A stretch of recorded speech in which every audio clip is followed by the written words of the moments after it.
पढ़ाई और भी मज़ेदार हो जाए जब खुद Awasthi sir पढ़ाएं।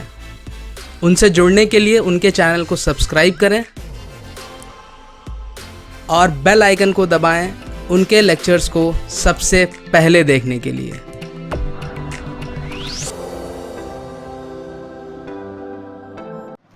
Hello students, welcome back to the second lecture of communication engineering. आज के लेक्चर में बच्चों हम एक बहुत ही फिजिकल सिग्निफिकेंस वाला टॉपिक डिस्कस करने जा रहे हैं and the topic says the frequency domain representation of a signal. अब सबसे पहले मैं आपको बता दूं, by the end of the lecture you will be able to visualise what is the use of studying the frequency domain analysis.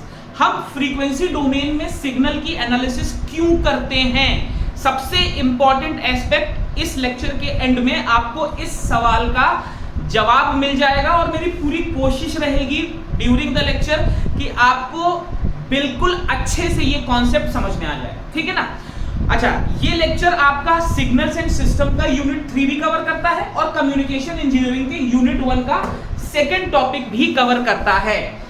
It is an application based topic. ठीक, चलो इस सवाल के जवाब को समझने के लिए एक let us visualise a scene. Scene 1 है, there is some mister Tiwari ji and some mister Pandey ji. अब तिवारी जी पांडे जी को कुछ बताना चाहते हैं मतलब कोई सिग्नल, अगर टेक्निकल टर्म में बोलूं तो उन्हें कुछ इंफॉर्मेशन भेजना चाहते हैं थ्रू अ सिग्नल। अब जो इंफॉर्मेशन तिवारी जी को पांडे जी को भेजनी है वो दो सिग्नल्स के फॉर्म में है और दोनों सिग्नल कंटिन्यूअस टाइम सिग्नल्स हैं। ठीक भाई, सिग्नल है इसका मतलब सिग्नल का डेफिनेशन हम जानते हैं, ये कुछ यूजफुल इंफॉर्मेशन कन्वे कर रहा होगा। टेक्निकली हम इंफॉर्मेशन को दो कंटिन्यूअस टाइम सिग्नल्स के माध्यम से रिप्रेजेंट कर रहे हैं, x1t एंड x2t। ठीक, चलिए अब पांडे जी के पास तिवारी जी ये मैसेज दो तरीकों से भेज सकते हैं। दो पिक्चर्स हम आपको दिखाएंगे। पहला पिक्चर ये है, अगर तिवारी जी एक बार में एक मैसेज भेजें, उसके बाद थोड़ी देर बाद दूसरा मैसेज भेजें, मतलब x1t and x2t are transmitted in different time frames. ठीक है, बहुत अच्छी बात है, कम्युनिकेशन अभी भी होगा, बट प्रॉब्लम क्या है, we are not utilising the parameters of the system, there will be a delay. किसी भी कम्युनिकेशन सिस्टम में it is always desirable to have quick response. ठीक, अब x1t और x2t को अगर मैं अलग अलग टाइम पे भेजूं, x1t x2t को मैं अलग अलग टाइम पर भेजूं टाइम डोमेन में ही, तो मेरे पास प्रॉब्लम है। अच्छा, एक सीन और हो सकता है, मैं x1t और x2t को एक साथ भेज दूं। अब x1t x2t को एक साथ भेजने में क्या प्रॉब्लम है भाई, दोनों सिग्नल अगर सेम टाइम डोमेन में जा रहे हैं तो दोनों इंटरफेयर कर सकते हैं। Interference is the overlapping of the signals. अब एक सिग्नल अगर दूसरे पे मिक्स हो गया, ओवरलैप हो गया, इंटरफेयर कर गया, तो रिसीवर के लिए प्रॉब्लम होगा उसको डिकोड करना। तो ये तो मेरे पास कोई एप्रोप्रिएट तरीका नहीं हुआ। अच्छा, हम ये भी चाहते हैं कि रिसीवर, भाई Pandey ji is my receiver and Tiwari ji is my transmitter. हम ये भी चाहते हैं कि रिसीवर सिग्नल को प्रॉपरली रिसीव करे और डिकोड कर ले। तो एक साथ टाइम डोमेन में भेजने में मुझे प्रॉब्लम है। ठीक, अब मैं अच्छा अलग अलग स्लॉट्स में भेजने में मेरा सिस्टम का एफिशिएंसी कॉम्प्रोमाइज हो रहा है, स्पीड कॉम्प्रोमाइज हो रहा है, सिस्टम ऑब्वियसली लेस एफिशिएंट हो गया। अब एक दूसरा तरीका समझिए, मान लीजिए मैं x1t और x2t सिग्नल्स को दो अलग अलग कोसाइन वेव से मल्टीप्लाई कर दूं। ध्यान से समझिए, मैं इसको एक cos ओमेगा 1t इस फॉर्म में या इस वेव से मल्टीप्लाई करके भेजूं या इस वेव पे सुपर इंपोज करके भेजूं, टेक्निकलिटीज हम अभी मॉड्यूलेशन में देखेंगे, और इसको मैं cos ओमेगा 2t एक और एंगुलर फ्रीक्वेंसी ओमेगा 2 पे मल्टीप्लाई करके भेजूं। अब मैंने भेजा दोनों को एक साथ भेजने से क्या फायदा हुआ, मेरा एफिशिएंसी कॉम्प्रोमाइज नहीं हुआ। रिसीवर पे जब ये दोनों x1t x2t ट्रांसमिट हो रहे थे और रिसीव हो रहे थे तो इंटरफेरेंस आ रहा था। रिसीवर के लिए ये मुश्किल था दोनों को अलग अलग करना, लेकिन अगर मैंने इस टाइम डोमेन को फ्रीक्वेंसी डोमेन, मतलब एक एंगुलर फ्रीक्वेंसी का, अभी मैंने कुछ कन्वर्ट नहीं किया, मैंने सिर्फ एक एंगुलर फ्रीक्वेंसी का डोमेन उसमें ऐड कर दिया। अब रिसीवर पे मैं ओमेगा 1 और ओमेगा 2 दो अलग अलग फ्रीक्वेंसीज को अलग अलग तरीके से डिकोड या डीमॉड्यूलेट कर सकता हूं, बिल्कुल कर सकता हूं। तो मेरा एक समस्या, एक प्रॉब्लम सॉल्व हो रहा है। प्रॉब्लम क्या सॉल्व हो रहा है? मैं एफिशिएंसी भी सिस्टम की इंप्रूव कर रहा हूं, ऑब्वियसली टाइम कॉम्प्रोमाइज नहीं हो रहा है, और यहां पर डिस्टॉर्शन भी पांडे जी कंट्रोल कर रहे हैं। कैसे? क्योंकि मेरे पास दो अलग अलग फ्रीक्वेंसी स्पेक्ट्रम्स हैं और मैं दोनों फ्रीक्वेंसी स्पेक्ट्रम्स को अलग अलग कर सकता हूं। मेरे पास हैं ऐसे सर्किटरी एलिमेंट्स जिनसे मैं अलग अलग फ्रीक्वेंसी कंपोनेंट्स को अलग अलग कर सकता हूं। अब एक बार मैंने अलग अलग फ्रीक्वेंसी कंपोनेंट्स को अलग अलग कर लिया, फिर x1t x2t मैंने अलग अलग पहचान लिया या डिकोड कर लिया। तो मैंने क्या देखा कि टाइम डोमेन से अगर मैं फ्रीक्वेंसी कंपोनेंट को इंटरैक्ट कराऊं तो मुझे सर्किट की एफिशिएंसी पर इंप्रूवमेंट मिल सकता है। ये एक बेसिक सीन है। एक और सीन देखते हैं। ये एक 3 डायमेंशन पिक्चर है। इसके बाद आपका कॉन्सेप्ट बिल्कुल क्लियर हो जाएगा क्यों मुझे फ्रीक्वेंसी डोमेन एनालिसिस पढ़ना चाहिए, क्यों वो इंपॉर्टेंट है। ये यहां से मुझे समझ में आ रहा है कि फ्रीक्वेंसी कंपोनेंट ऐड करने से मुझे कहीं ना कहीं थोड़ा सा ब्रॉडर सेंस मिल रहा है डिकोडिंग में, एफिशिएंसी में। यहां पर मैं सीन 2 में दूसरा प्रोस्पेक्टिव देखूंगा कि क्या हो अगर मैं फ्रीक्वेंसी डोमेन में सिग्नल को पढ़ूं। चलो मान लेता हूं ये एक 3 डायमेंशन फिगर है। अगर मैं ऐसे देख रहा हूं, ऐसे, अगर मैं आप अगर ऐसे देख रहे हो तो आप केवल इस प्लेन को देख पाओगे, ठीक है ना। अगर आप ऐसे देखोगे तो आप केवल इस प्लेन को देख पाओगे। तो मेरे पास 2 व्यू पॉइंट हैं, बहुत ध्यान से समझेंगे। ये है मेरा व्यू 1, ये है मेरा व्यू 1। मैं यहां, भाई अब एक्चुअली तो मैं व्हाइट बोर्ड के सामने से देख रहा हूं, बट आप कैसे विजुअलाइज करोगे आपके लिए मैं कह रहा हूं कि आप यहां से देख रहे हो तो ये जो सीन ऑफ व्यू है इसको मैंने व्यू 1 बोल दिया। एक और व्यू है, एक और व्यू क्या है? एक व्यू ये है, ये जो व्यू है यहां से मैं इस प्लेन को देख रहा हूं, ठीक, बात को समझिएगा। ये जो व्यू है यहां से मैं इस प्लेन को देख रहा हूं।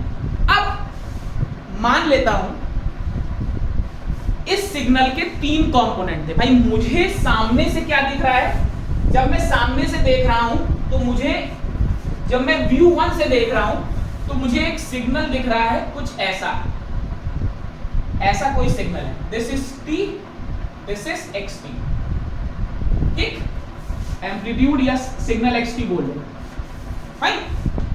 अब बैकएंड पे क्या है? मान लेता हूं ये सिग्नल कुछ अलग अलग सिग्नल से मिलके बना है। मान लेता हूं ये मेरा पहला सिग्नल है, बहुत ध्यान से समझेंगे इसको। ये मेरा पहला सिग्नल कंपोनेंट है,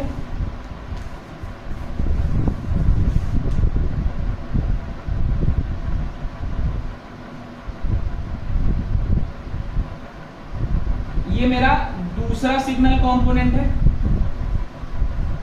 बहुत ध्यान से समझेंगे, बहुत ही लॉजिकल चीज है ये। और ये बच्चों मैंने मान लिया मेरा तीसरा सिग्नल कंपोनेंट है। ये सिर्फ आपको समझाने के लिए है, ये मेरा तीसरा सिग्नल कंपोनेंट है। अगर ठीक, अब बच्चों अगर मैं यहां से देखूं इस सिग्नल को, मतलब व्यू 2 से, तो मैं क्या देख रहा हूं कि जो सिग्नल मुझे केवल टाइम डोमेन में सीधा सीधा दिख रहा था, जब मैं उसी सिग्नल को, ये मेरा फ्रीक्वेंसी डोमेन है, ये मेरा फ्रीक्वेंसी वाला एक्सेस है, जब मैं उसी सिग्नल को यहां से देखता हूं तो मुझे इस सिग्नल में 3 अलग अलग फ्रीक्वेंसीज दिखती हैं। आप समझ रहे हो? मेरा व्यू पॉइंट बदला है। हम नॉर्मली अभी तक जो सिग्नल्स पढ़ते थे वो केवल टाइम डोमेन में उनको एनालाइज करते थे। हम xt बनाते थे और साथ में t बनाते थे। हमने ये कभी सोचा ही नहीं कि टाइम डोमेन के अलावा कोई और पैरामीटर भी तो हो सकता है जो सिग्नल को गवर्न कर रहा हो। तो अगर इसी चीज को मैंने एक दूसरे एंगल से देखा तो मैंने ये पाया कि वो सिग्नल जो मुझे ऐसा दिख रहा था वो एक्चुअली में फ्रीक्वेंसी डोमेन में ऐसा था।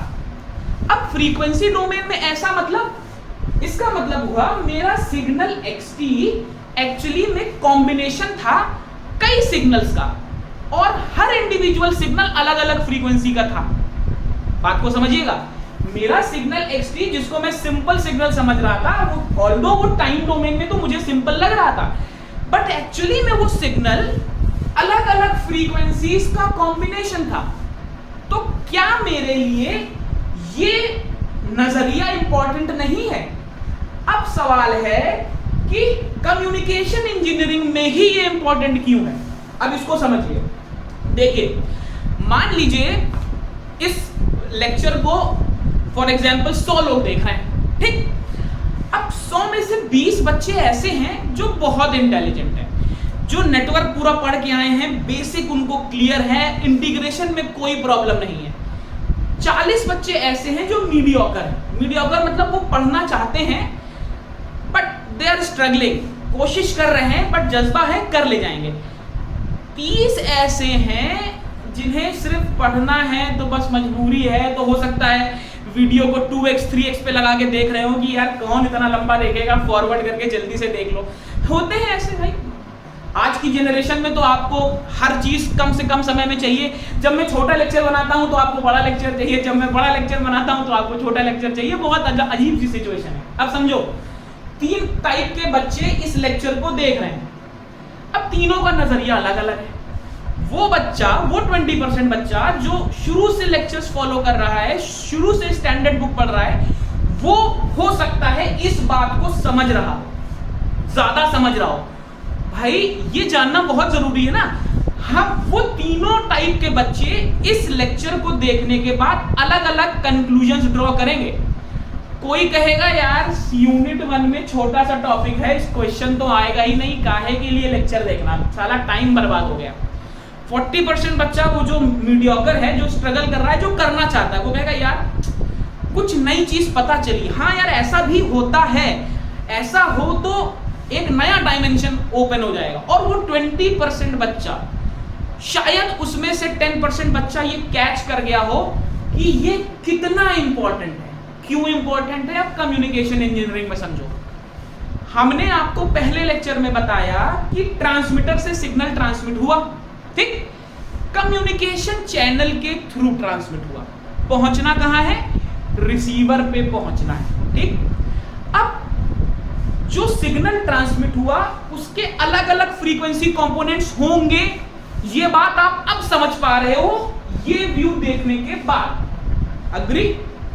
तो जैसे ये अलग अलग बच्चे इस पर्टिकुलर लेक्चर से अलग अलग चीज ड्रॉ कर रहे हैं, इस लेक्चर से अलग अलग तरीके से रिएक्ट कर रहे हैं, किसी को बड़ा मजा आ रहा है, किसी को बहुत बोरिंग लग रहा है, कोई मजबूरी में देख रहा है, वैसे ही वो जो ट्रांसमिटेड सिग्नल के अलग अलग फ्रीक्वेंसी कंपोनेंट्स हैं, वो चैनल, भाई चैनल के भी तो अपने फ्रीक्वेंसी होगी, हर चैनल की, हर ब्लॉक की अपनी नेचुरल फ्रीक्वेंसी, हर ऑब्जेक्ट की नेचुरल फ्रीक्वेंसी है, इस मार्कर की भी नेचुरल फ्रीक्वेंसी है, उस फैन की, इस बोर्ड की, हर चीज की अपनी नेचुरल फ्रीक्वेंसी होती है। ये आप फिजिक्स में 12वीं में पढ़ के आए हो, ठीक? अच्छा, नेचुरल के साथ साथ कुछ फोर्स्ड फ्रीक्वेंसीज भी होती हैं। तो सिग्नल के जो इंडिविजुअल कंपोनेंट्स हैं वो चैनल की एक्सक्यूज मी, वो चैनल की नेचुरल फ्रीक्वेंसी से अलग अलग तरीके से रिएक्ट कर रहे होंगे। जो ज्यादा इफेक्ट हो रहा होगा वो हो सकता है ज्यादा डिस्टॉर्ट हो, जो कम इफेक्ट हो रहा है हो सकता है वो कम डिस्टॉर्ट हो। बात को समझिएगा। ऐसे ही चैनल में नॉइज आ रही है, ये नॉइज भी तो अलग अलग कंपोनेंट्स को अलग अलग तरीके से इफेक्ट करेगी। बात को समझिएगा। हम एक फाइनल पिक्चर देखते हैं, फाइनल पिक्चर हमें क्या दिखती है कि हमने एक सिग्नल ट्रांसमिट किया था ऐसा, हमने एक सिग्नल ट्रांसमिट किया था ऐसा, बट हमें रिसीवर पे रिसीव हो गया ऐसा। तो भाई आप कहते हो कि एरर है, और सही भी है, एरर है, ट्रांसमिट ये हुआ है, रिसीव तो ये नहीं होना चाहिए, कुछ ऐसा ही रिसीव होना चाहिए था। बट ये हम नहीं सोच पाते कभी कि ये ऐसा हुआ क्यों। इसके इस ट्रांसमिटेड सिग्नल की अगर हम ये जान जाएं, ठीक, तो चैनल या नॉइज की फ्रीक्वेंसीज का इन अलग अलग फ्रीक्वेंसीज से इंटरेक्शन हम पढ़ सकते हैं। अगर हम अलग अलग फ्रीक्वेंसीज से इनका इंटरेक्शन पढ़ सकते हैं तो हम ये प्रिडिक्ट कर सकते हैं। मेरे शब्दों पर ध्यान दीजिएगा, मैंने कहा हम ये प्रिडिक्ट कर सकते हैं, डिटर्मिनेशन की बात नहीं की, मैंने प्रिडिक्शन की बात की है। ध्यान से अपना यूनिट 3 देखिए कम्युनिकेशन इंजीनियरिंग का, random variable and probability. Probability means prediction. हम श्योरिटी से नहीं कह सकते कि कौन सा फ्रीक्वेंसी कितना इफेक्ट होगा, लेकिन हमारे पास हैं ऐसे मैथमेटिकल मॉडल जो हमें बता सकते हैं कि अगर f1 की वैल्यू 20 हर्ट्ज है तो उस पर एक पर्टिकुलर चैनल का कितना प्रभाव पड़ेगा, कितना इफेक्ट पड़ेगा। तो ब्रॉडर सेंस में अगर मुझे अपने कम्युनिकेशन सिस्टम को समझना है तो मेरे लिए ये जानना बहुत जरूरी है। देखो भाई, इस लेक्चर के बाद या तो आपका कम्युनिकेशन में जबरदस्त इंटरेस्ट आ जाएगा, या यहीं से दो रास्ते हैं। पहला रास्ता, जिसको ये चीज समझ, जो इसको विजुअलाइज कर ले गया, उसका कम्युनिकेशन को देखने का नजरिया ही बदल जाएगा। मेरे हिसाब से पूरी प्लेलिस्ट का ये सबसे सॉलिड और सबसे इंपॉर्टेंट लेक्चर है। ये मेक और ब्रेक सिचुएशन है, इसको समझने की कोशिश करिएगा। और जिनको नहीं समझ में आया ये, फिर वो सिर्फ याद ही करेंगे भाई, सिर्फ याद करेंगे, समझ कुछ नहीं पाएंगे। चलो क्या, हमें ये समझ में आ गया कि अगर मैं सिग्नल का ये फॉर्म देख लूं तो मैं एक और डायमेंशन ओपन कर ले रहा हूं, और ये डायमेंशन खुलते ही वो होता नहीं जैसे पोस्टमार्टम में सब कुछ खुल के सामने आ जाता है या एक्सरे में सब दिखने लगता है, तो ये पोस्टमार्टम है कम्युनिकेशन इंजीनियरिंग का। ठीक, अब अगला सवाल, ठीक है सर आपने बता दिया, बहुत अच्छा लगा, करें कैसे? ये तो ठीक है, समझ में तो आ गया, एक और डायमेंशन आ जाए तो चीजें बदल जाएंगी, बट भाई ये डायमेंशन आएगा कैसे? सवाल ये है कि ये डायमेंशन हम लाएं कैसे, कैसे हम फ्रीक्वेंसीज को पढ़ना शुरू करें। तो इसके लिए हमारे पास दो हथियार हैं। We have got two very important tools for frequency domain representation. पहला टूल है फुरियर सीरीज और दूसरा टूल है फुरियर ट्रांसफॉर्म। ये दो मेरे टूल हैं जो मेरी इस काम में हेल्प करने वाले हैं। ये हमने एनएएस में पढ़ा है बहुत डिटेल में, हर तरह की फुरियर सीरीज एनालाइज की है। Signals and systems unit 3, first topic is Fourier series representation, second topic is Fourier transform. तो वो दोनों टॉपिक हम एनएएस में पढ़ चुके हैं। जिन्होंने नहीं पढ़ा है या ध्यान नहीं दिया था, एनएएस की प्लेलिस्ट में जाइए, आपको बहुत से लेक्चर मिल जाएंगे। इस पे तो बहुत लेक्चर हैं, इस पर आपको सिंगल लेक्चर में सब कुछ मिल जाएगा, सब कुछ मिल जाएगा। और इसकी प्रॉपर्टीज का प्रूफ मैंने लेक्चर में नहीं कराया था, बट नोट्स में था, जो मैंने नोट्स आपको दिए थे गूगल क्लासरूम में, उसमें फुरियर ट्रांसफॉर्म की प्रॉपर्टीज का प्रूफ भी था, वो मैं दोबारा नहीं करा रहा। ठीक, चलो, तो मुझे क्या समझ में आया कि फ्रीक्वेंसी डोमेन में सिग्नल को एनालाइज करने के लिए मेरे पास जो दो हथियार हैं वो है फुरियर सीरीज और फुरियर ट्रांसफॉर्म। अब सवाल ये है कब कौन सा हथियार इस्तेमाल करना है। हम सब लोग जानते हैं कि फुरियर सीरीज हम पीरियोडिक सिग्नल्स के लिए इस्तेमाल करते हैं। अगर मेरे पास कोई पीरियोडिक सिग्नल या कोई पीरियोडिक फंक्शन है, उसका मुझे फ्रीक्वेंसी डोमेन एनालिसिस करना है, तो मैं फुरियर सीरीज का इस्तेमाल करता हूं। इसका बैकग्राउंड क्या है, फिजिकल सिग्निफिकेंस क्या है। जब हम फुरियर सीरीज पढ़ते हैं तो ये मान लेते हैं कि हर सिग्नल कुछ हार्मोनिक्स से मिलकर बना है, उसमें भी साइन या कोसाइन फंक्शंस। अगर आप ध्यान देंगे तो फुरियर सीरीज के सभी फॉर्मूले में साइन और कोसाइन का टर्म आ रहा है, चाहे वो डीसी वैल्यू हो, चाहे एन हो, चाहे पीएन हो।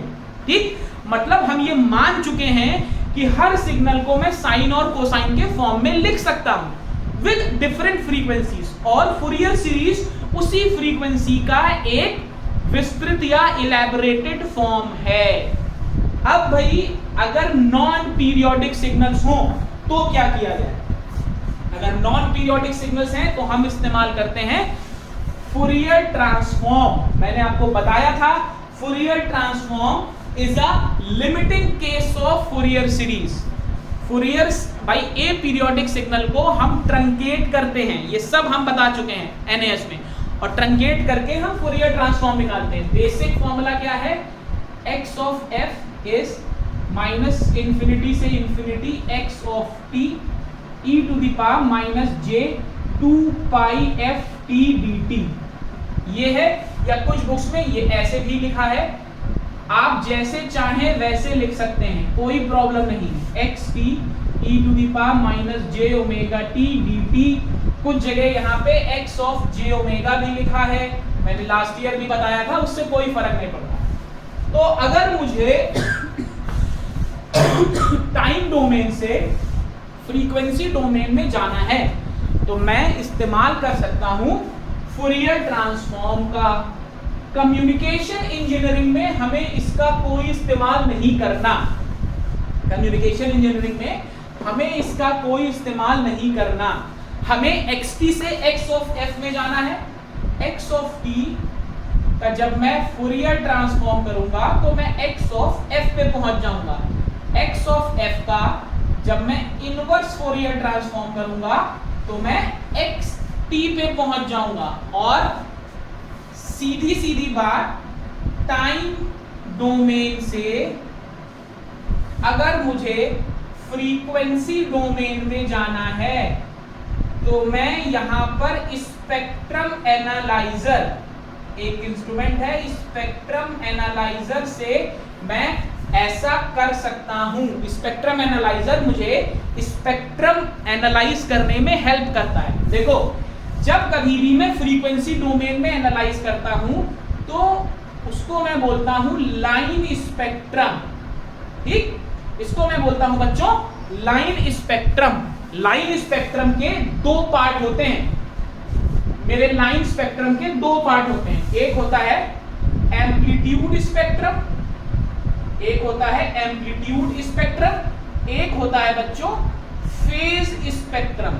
ठीक, एंड भाई जो मैंने यहां पर 3 फ्रीक्वेंसीज बनाई थी, इन तीनों का फेज भी तो अलग अलग हो सकता है और एम्पलीट्यूड भी अलग अलग हो सकता है। तो जब मैं इतना डायमेंशन बदल चुका हूं, इतना डीप जा चुका हूं, तब तो मेरे लिए ये बहुत इंपॉर्टेंट हो जाता है कि मैं एम्पलीट्यूड और फेज दोनों को अलग अलग एनालाइज करूं। तो फूरियर ट्रांसफॉर्म के वो क्वेश्चंस मैं बताऊंगा सिग्नल्स में, जहां पर मुझे एम्पलीट्यूड और फेज दोनों बताने हैं, क्योंकि ये मैंने नेटवर्क में नहीं कवर किया था। मैंने स्पेक्ट्रम की बात की ही नहीं थी, मैंने केवल आपको फूरियर ट्रांसफॉर्म निकालना बताया था। अब यहां पर हम एक बहुत इंपॉर्टेंट टॉपिक डिस्कस करने वाले हैं, बहुत ही इंपॉर्टेंट टॉपिक। एक जो बेसिक वेवफॉर्म्स थे, जैसे आरटी मैं लिख देता हूं, जो मैं आपको बता चुका हूं लास्ट ईयर, मैं जो फूरियर ट्रांसफॉर्म्स आपको बता चुका हूं वो मैं लिख देता हूं पहले, ताकि आपको याद आ जाए कि क्या क्या हो चुका है। ut e to the power at rt signum t cos omega t और sin ओमेगा t, इतने बेसिक सिग्नल के फूरियर ट्रांसफॉर्म मैंने आपको निकाल के बताए हैं वीडियो लेक्चर में। इसमें से ये दोनों वेरी वेरी वेरी इंपॉर्टेंट हैं। जैसे ही हम एम्पलीट्यूड और एंगल मॉड्यूलेशन स्टार्ट करेंगे, यूनिट 1 के लास्ट पार्ट कम्युनिकेशन इंजीनियरिंग के, इसका सबसे ज्यादा इस्तेमाल हम करने वाले हैं। तो प्लीज इसको सभी लोग रिवाइज कर लेंगे, इसमें कोई गलती मत करिएगा। ठीक, चलो अब एक और चीज, एक बहुत इंपॉर्टेंट, अगर आपने अभी मेरा लेक्चर वो वाला देखा था तो मैंने लास्ट में 2 सिग्नल लिखे थे और मैंने बोला था कि अभी इसकी बताते बताते छोड़ दिया था। मैंने नेटवर्क में जब मैं फूरियर ट्रांसफॉर्म पढ़ा रहा था तो मैंने लास्ट में 2 लेक्चर्स लिखे थे। तो ये समझ लीजिए Fourier transform 2.0 kind of lecture है, जहां से छोड़ा था वहीं से स्टार्ट करते हैं। 2 वेवफॉर्म्स की मैंने बात की थी। एक मैंने आपको बोला था रेक्टेंगुलर पल्स, रेक्टेंगुलर पल्स, और एक मैंने आपको बोली थी ट्राइएंगुलर पल्स। इन दोनों का फूरियर ट्रांसफॉर्म मैंने लास्ट लेक्चर में नहीं बताया था, डेलिबरेटली नहीं बताया था, क्योंकि इसका फिजिकल सिग्निफिकेंस अब आएगा कम्युनिकेशन इंजीनियरिंग में। तो ये मैं बताने जा रहा हूं आपको अभी विद फिजिकल सिग्निफिकेंस। ये आप करके मुझे व्हाट्सएप ग्रुप पर भेजेंगे सॉल्यूशन। केवल श्वेता सॉल्यूशन भेज रही है सबसे पहले, तो प्लीज कोशिश करिए आप लोग भी, बाकी लोग भी करें। ये मैं आपको बताऊंगा और दिखाऊंगा ये कितना इंपॉर्टेंट है। पूरा कम्युनिकेशन इंजीनियरिंग इस रेक्टेंगुलर डिजिटल कम्युनिकेशन स्पेशली इस रेक्टेंगुलर पल्स के भरोसे चल रहा है। चलो सबसे पहले रेक्टेंगुलर पल्स को बनाते हैं। ये मान लिया मेरी रेक्टेंगुलर पल्स है, this is xt, this is a, this is -t/2 से t/2। अब इस रेक्टेंगुलर पल्स के कई नाम हैं। सबसे कॉमन नेम है इसका गेट पल्स, ठीक, इसको हम गेट पल्स भी कहते हैं। इसको रिप्रेजेंट कैसे करते हैं ये देखिए, इसको लिखते हैं पाई t/t। रिप्रेजेंटेशन बहुत इंपॉर्टेंट है सिग्नल्स एंड सिस्टम्स, मैं कई बार कह चुका हूं। या इसको मैं बोलता हूं ऐसे, रेक्ट t/t, ये दोनों इसके रिप्रेजेंटेशन। a और लगा दीजिए क्योंकि ये मैंने एम्पलीट्यूड a ले रखा है, ठीक है ना, तो यहाँ पे a और लगा दीजिए, वरना नॉर्मली हम 1 लेते हैं, ठीक है ना, नॉर्मली हम 1 लेते हैं। तो आपको बुक्स में ऐसा दिखाई देगा, a नहीं दिखाएगा और यहाँ पे 1 दिखाई देगा, यहाँ पे 1 दिखाई देगा। तो अगर आपको कॉन्सेप्ट समझ में आ गया है तो इसमें कोई प्रॉब्लम नहीं होगी। अब इसको डिकोड करना सीखो। ये जो नीचे t लिखा है ये होती है पल्स विड्थ, बहुत ध्यान से देखेंगे, ये होती है पल्स विड्थ। जितना भी डिनोमिनेटर है उसको हाफ से डिवाइड करके आपको पल्स को एक्सटेंड करना है। देखो ये मैं इसलिए बोल रहा हूं कि कभी कभी क्वेश्चन आ जाता है, find the Fourier transform of 2 rect t/4, ठीक। तो अब पल्स की विड्थ 4 है, तो जब आप बनाओगे तो -2 से +2 बनाओगे। ध्यान रखना ये चीज सभी लोग ध्यान रखना, इसीलिए मैं इस पर फोकस कर रहा हूं बहुत ज्यादा, ठीक है। ये सभी लोग बच्चों ध्यान रखेंगे, ये इंपॉर्टेंट कंस्ट्रेंट है। चलो अब इसका फूरियर ट्रांसफॉर्म निकालते हैं। तो फूरियर ट्रांसफॉर्म निकालने के लिए बेसिक फॉर्मूले का इस्तेमाल करेंगे। बेसिक फॉर्मूला क्या कहता है, इसका फूरियर ट्रांसफॉर्म होना चाहिए -∞ से infinity rect t/t e⁻j 2πft dt, ये होना चाहिए इसका फूरियर ट्रांसफॉर्म, ठीक। अब रेक्टेंगुलर पल्स मेरी -t/2 से +t/2 तक डिफाइंड है, तो इस इंटीग्रेशन को मॉडिफाई कर लेते हैं। इसको लिखते हैं -t/2 से t/2, और -t/2 से t/2 तक पल्स का एम्पलीट्यूड कितना है, a, e⁻j 2πft dt। Clear है, इस पे कोई प्रॉब्लम नहीं होनी चाहिए। अब इसको और सिंप्लीफाई करते हैं। ये मेरा आ जाएगा, देखिए a मैंने बाहर ले लिया, e⁻j 2πft, इसका इंटीग्रेशन हो गया e⁻j 2πft, यहाँ पे -j 2πf नीचे आ गया, और इंटीग्रेशन की लिमिट हो गई फ्रॉम -t/2 से t/2। ध्यान से देखिए भाई, देखो इंटीग्रेशन में कोई गलती ना कर देना, इंटीग्रेशन में गलती नहीं करना है। अब मैं इस लिमिट को एक्सपेंड कर रहा हूं, तो मैंने -a/2πfj यहां लिख दिया। यहां पे बच्चों क्या आ जाएगा, ये आ जाएगा, जब t/2 से करूंगा तो 2 से 2 कट जाएगा, ये आ जाएगा e⁻j πft, e⁻j πft and -e⁻j πft। ध्यान से देखिए, ये मेरा कुछ ऐसा आ जाएगा। क्लियर है, इसमें देखिए कोई गलती नहीं होनी चाहिए। फाइन, मैंने लिमिट का वैल्यू पुट कर दिया। अब ये जो माइनस साइन है इसको अंदर मल्टीप्लाई करता हूं। ठीक, जब मैं माइनस साइन को अंदर मल्टीप्लाई करता हूं तो अंदर क्या आता है, जो माइनस था वो प्लस हो गया, j2 pi f t minus e to the power minus j2 pi नहीं आएगा यहाँ पे, पाई एफ टी और 2j, यहां पे मैंने पाई एफ कर दिया और 2j को मैं यहां ले आया। अब ध्यान से देखिए बच्चों, ये पर्टिकुलर टर्म कुछ लिखा हुआ है। ये अगर आपको यूलर्स आइडेंटिटी मालूम है तो आप समझ सकते हो कि ये वैल्यू किसकी लिखी हुई है।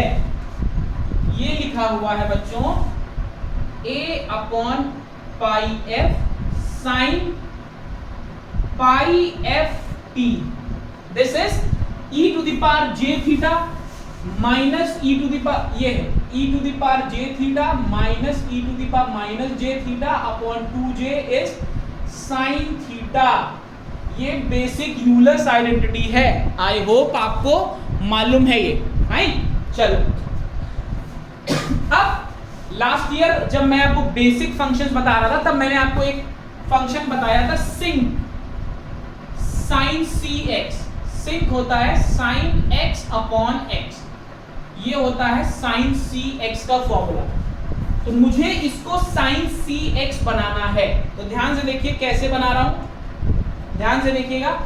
अगर मैं यहां पर t से मल्टीप्लाई कर दूं और यहां पे t से मल्टीप्लाई कर दूं, ठीक, तो ये मल्टीप्लिकेशन करते ही ये जो टर्म है ये मेरा साइन एक्स अपॉन एक्स है, this is nothing but sine x upon x. तो अब मैं अपने फंक्शन को लिख सकता हूं, this is A T sine c pi f t, this will be A T sine c pi f t. ध्यान से देखेंगे, this is my sinc pulse, okay, this is my sinc pulse. इसमें किसी को कोई डाउट हो तो please go through that previous lecture, वो बहुत इंपॉर्टेंट है, ओके। इनफैक्ट इसको मैं साइन सीधे 80 साइन एफ टी लिख सकता हूं, this can be written as 80 sine f t, ठीक। अब जरा वापस से अपने डिस्कशन पे आते हैं। हमने शुरू कहां से किया, ये सिग्नल कहां था, टाइम डोमेन में, और फ्रीक्वेंसी डोमेन में मुझे क्या मिल गया, फ्रीक्वेंसी डोमेन में मुझे एक सिंक पल्स मिल गई। ध्यान से देखेंगे, टाइम डोमेन में मैंने जो सिग्नल शुरू किया था उसका, इसको मैं साइन एफ टी भी लिख सकता हूं, उसमें कोई कंफ्यूजन नहीं होना चाहिए। डिजिटल कम्युनिकेशन में जब आप थर्ड ईयर में पढ़ोगे तो सिंक पल्स के बारे में और ज्यादा जानोगे। अभी आपको यहां तक भी लिख रहे हो तो बिल्कुल परफेक्ट है, कोई दिक्कत नहीं, बट इसको सिंक पल्स बोलते हैं, इसको यहाँ पे साइन सी करना पड़ेगा, इसको सिंक पल्स बोलते हैं। अच्छा, सिंक पल्स का ग्राफ भी मैंने आपको लास्ट ईयर बताया था। अगर मैं इसको प्लॉट करूं, अब मैं इसी सिग्नल को प्लॉट कर रहा हूं, ध्यान से देखिएगा। अगर मैं सिंक पल्स को प्लॉट करूं तो इसका प्लॉटिंग आएगा, दिस विल बी, ये सिंक पल्स का ग्राफ है बच्चों, this is the graph for sinc pulse. या यहां पर मैं बनाऊं तो x ऑफ f और f के बीच में ग्राफ बनाऊंगा, सीधी सी बात समझेंगे। यहां पर मैं x ऑफ f और f के बीच में ग्राफ बनाऊंगा। ये पॉइंट्स होते हैं 1/t, this is -1/t, this is 2/t, this is -2/t, यानी कि f t is equal to +-1 +-2 +-3। ये वो पॉइंट्स हैं जहां पर sinc pulse frequency axis cut कट करता है। अब जो पूरी कहानी पढ़ी थी उसका मतलब समझो, यहां पर सबसे इंपॉर्टेंट कैच है, टाइम डोमेन में मेरा सिग्नल लिमिटेड था। देखिए सिग्नल को ध्यान से देखिए, टाइम डोमेन में मेरा सिग्नल लिमिटेड था, -t/2 से t/2 तक। अगर मैं आपको टाइम एक्सिस पर ये सिग्नल दिखाता, मतलब मैं जो कहना चाहता हूं उसका मतलब समझिए। अगर ये सिग्नल मैं आपको यहां पर दिखाता, ये था एम्पलीट्यूड, ये था टाइम, ये था फ्रीक्वेंसी। तो अगर मैं व्यू 1 ऐसे देखता तो मुझे सिग्नल दिखता लिमिटेड। देखो भाई, लिमिटेड है सिग्नल। लिमिटेड मतलब -t/2 से t/2 के बीच में ही है। लेकिन जब मैं इसका फ्रीक्वेंसी डोमेन देखता हूं तो पिक्चर ही बदल गई। वो सिग्नल जिसको मैं अभी तक एक बैंड लिमिटेड सिग्नल समझ रहा था, जब मैंने उस सिग्नल को इधर से देखा तो मैंने क्या देखा? सिग्नल तो -∞ से +∞ तक एक्सटेंड कर रहा है। आप देख रहे हैं कितना ड्रास्टिक चेंज आ गया। मैंने सिर्फ अपना पॉइंट ऑफ व्यू बदला है और पूरी कहानी बदल गई। या इसी का उल्टा देखो भाई, अगर मैं जा सकता हूं तो मेरे पास वापस आने का भी तो रास्ता है, और वापस आने के रास्ते को हम बोलते हैं इनवर्स फोरियर ट्रांसफॉर्म। मतलब वो सिग्नल जो फ्रीक्वेंसी डोमेन में मुझे लग रहा था कि -∞ से इंफिनिटी है, कोई लिमिट ही नहीं है, वही सिग्नल मैं जैसे ही टाइम डोमेन में देख रहा हूं वो मुझे लिमिटेड दिख रहा है। बात को समझिए। मतलब ऐसे एप्लीकेशंस जहां मुझे बैंड लिमिटेड सिग्नल चाहिए, मैं टाइम डोमेन में रहूं, समझिएगा। और ऐसे एप्लीकेशंस जहां पर मैं डिटेल्ड एनालिसिस करना चाह रहा हूं, मैं देखना चाह रहा हूं कि सिग्नल बाकी फ्रीक्वेंसी से कैसे इंटरैक्ट कर रहा है, तो वहां पे मैं फ्रीक्वेंसी डोमेन एनालिसिस इस्तेमाल कर सकता हूं। ठीक है, अब आपको, मुझे ऐसा उम्मीद है कि आपको ये समझ में आया कि ये कितना इंपॉर्टेंट है कम्युनिकेशन इंजीनियरिंग के लिए। अच्छा, एक और बहुत अच्छी चीज, क्यों ये पल्स इतनी इंपॉर्टेंट है? इंपॉर्टेंट क्वेश्चन ये है, क्यों ये पल्स कम्युनिकेशन इंजीनियरिंग में इतनी इंपॉर्टेंट है, और स्पेशली डिजिटल कम्युनिकेशन में। देखो भाई, डिजिटल कम्युनिकेशन में हम 0101 में काम करते हैं। हमारा जो ट्रांसमिटेड सिग्नल होता है वो अमूमन पल्स के फॉर्म में होता है। जब ये आप पल्स कोड मॉड्यूलेशन पढ़ लोगे, यूनिट 4 में है शायद, तब आपको इसका इंपॉर्टेंस और ज्यादा समझ में आएगा, रेक्टेंगुलर पल्स का। तो अगर मैं नॉर्मली पल्सेस में सिग्नल को ट्रांसमिट कर रहा हूं तो कहीं ना कहीं मुझे यही वेव फॉर्म मिलनी है। हो सकता है इसकी ट्रेन मिल जाए, ट्रेन मतलब इस तरह की कई वेव फॉर्म्स, या ये पलट के मिल जाए, कैसा भी हो, मुझे मालूम है कि आना कुछ ऐसा ही है। अब दूसरा रीजन क्यों ये इतनी इंपॉर्टेंट है, रेक्टेंगुलर पल्स का फ्रीक्वेंसी डोमेन में मुझे आइडिया है कि कैसा बन के आने वाला है। अब एक चीज देखो, इस फिगर को देख के आपको क्या लग रहा है? इस सिग्नल का मैक्सिमम कंटेंट कहां है, कहां पे इसका मैक्सिमम कंटेंट है? देखिए, एक टर्म होता है साइज ऑफ द सिग्नल। जितने लोग बीपी लाठी पढ़ रहे हैं या जिन्होंने खरीदी है, कृपया करके खोल लीजिएगा। जब हम एनर्जी ऑफ द सिग्नल की बात करते हैं या पावर ऑफ द सिग्नल की बात करते हैं, ये सभी एक स्पेसिफिक टर्म्स हैं। जो जेनरिक टर्म है उसको बोलते हैं size of the signal. Size energy भी हो सकता है, साइज पावर भी हो सकता है। साइज का मतलब हुआ मैं सिग्नल की स्ट्रेंथ की बात कर रहा हूं। हो सकता है स्ट्रेंथ में एनर्जी में मेजर करूं, ये भी हो सकता है कि स्ट्रेंथ को मैं पावर में मेजर करूं। तो एनर्जी पावर की बात ही नहीं करनी, मेरे को सीधे जेनरिक टर्म बोलना है, साइज ऑफ द सिग्नल। इसको नोट कर लेंगे, size of the signal. Her standard book में साइज शब्द का इस्तेमाल किया गया है। अगर मैं आपसे पूछूं कि इस सिग्नल का साइज कहां लाई कर रहा है, क्या डायग्राम देख के आपको ऐसा नहीं लग रहा कि ये वो रीजन है, ये वो एरिया है, ये वाला, ये जहां पर सिग्नल की मैक्सिमम पावर है? भाई जैसे ही मैं यहां से आगे जा रहा हूं, ये तो धीरे धीरे धीरे धीरे कम होता जा रहा है। तो मैक्सिमम सिग्नल की पावर तो यहां लाई कर रही है। अब एक चीज आपने और पढ़ी, देखो चीजें कैसे जुड़ रही हैं। आपने फिल्टर पढ़ा है। फिल्टर का काम क्या है? Filter is a frequency selective network. वो एक बैंड की फ्रीक्वेंसी को सेलेक्ट करता है। अब मुझे तो पता है कि मैक्सिमम पावर इस रीजन में, तो भाई क्या करूं? बैंड रिजेक्ट फिल्टर लगा लूं। यहां पे मैं फिल्टर लगा लूं। फिल्टर लगा के केवल इतना हिस्सा निकाल लो। लीजिए, मैंने फिल्टर लगा के केवल इतना हिस्सा निकाल लिया। इतना हिस्सा पढ़ने से मुझे मैक्सिमम चीजें पता चल गई, क्योंकि सब तो यही था, बाकी जगह तो बहुत कम एनर्जी या पावर, बाकी साइज तो बहुत कम था। वो मैंने बना बड़ा रखा है, बट ये बहुत धीरे धीरे डिक्रीज करता है, बहुत स्मॉल होते हैं ये सारे सब लोब्स। एंटीना पढ़ने के बाद समझ जाओगे, सारा खेल तो यहाँ पे है।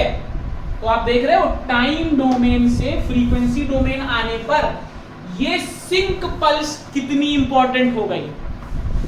जितने भी प्रोबेबिलिटी डिस्ट्रीब्यूशन होते हैं आपने मैथ्स में पढ़ा होगा, नॉर्मल डिस्ट्रीब्यूशन, डेंसिटी फंक्शन, सबका स्पेक्ट्रम आता है डम्ब बेल। ये शब्द आप में से जितने लोगों ने कायदे से इंजीनियरिंग की अभी तक, उन्होंने ये शब्द जरूर सुना होगा, डम्ब बेल।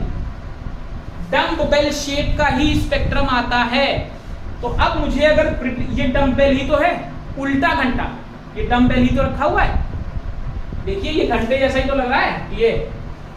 ये स्पेक्ट्रम कम्युनिकेशन इंजीनियरिंग की जान है, सब कुछ इसी के अंदर है। तो आज के लेक्चर में मुझे उम्मीद है आपको समझ में आया होगा कि अगर आपको ये आ गया तो आपने एक बहुत बड़ा प्लेटफॉर्म सेट कर लिया है एक अच्छा कम्युनिकेशन इंजीनियर बनने का। चलिए भाई, अब मैं बोलते बोलते थक भी गया हूँ, क्योंकि ये वन शॉट लेक्चर होते हैं, मेरे पास कुछ एडिट करने के लिए है नहीं। कभी कभी कुछ मैनुअल मिस्टेक्स हो जाती हैं, तो अगर कुछ हुई हो तो प्लीज़ कमेंट सेक्शन में उसको क्लियर कर लेना। ऐसा हुआ है 1-2 लेक्चर्स में, क्योंकि जब फ्लो में होता है तो हो जाता है, इट्स नेचुरल, ठीक है ना। चलिए, like I always say, if you have found the content of the lecture worthy enough, do like it, share it, subscribe the channel, because आगे मैं कम्युनिकेशन इंजीनियरिंग की वो चीज़ें दिखाने वाला हूँ जो आपने कभी सोची ही नहीं है। ये मेरा चैलेंज है। मेरे नज़रिए से अगर देखोगे कम्युनिकेशन तो एक अलग ही नज़रिया होगा। तो उसके लिए आपको ऑब्वियसली लेक्चर्स लाइक करने पड़ेंगे, चैनल सब्सक्राइब करना पड़ेगा।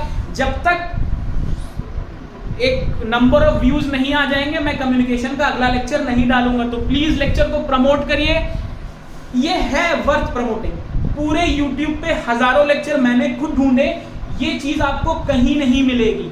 किसी ने ये नहीं समझाया कि क्या सिग्निफिकेंस है। सबने बताया फोरियर ट्रांसफॉर्म का फिजिकल सिग्निफिकेंस, लेकिन इतना डिटेल में किसी ने नहीं समझाया, केवल बीपी लाठी ने समझाया है। और वो आप अपने आप पढ़ोगे तो नहीं समझ में आएगा, क्योंकि कहानी की तरह है, 4 पन्ने पढ़ोगे तब ये चीज निकल के आएगी। फाइन, चलिए भाई, पैंडेमिक सिचुएशन है, stay safe, stay healthy and stay tuned for the next lecture. Thank you.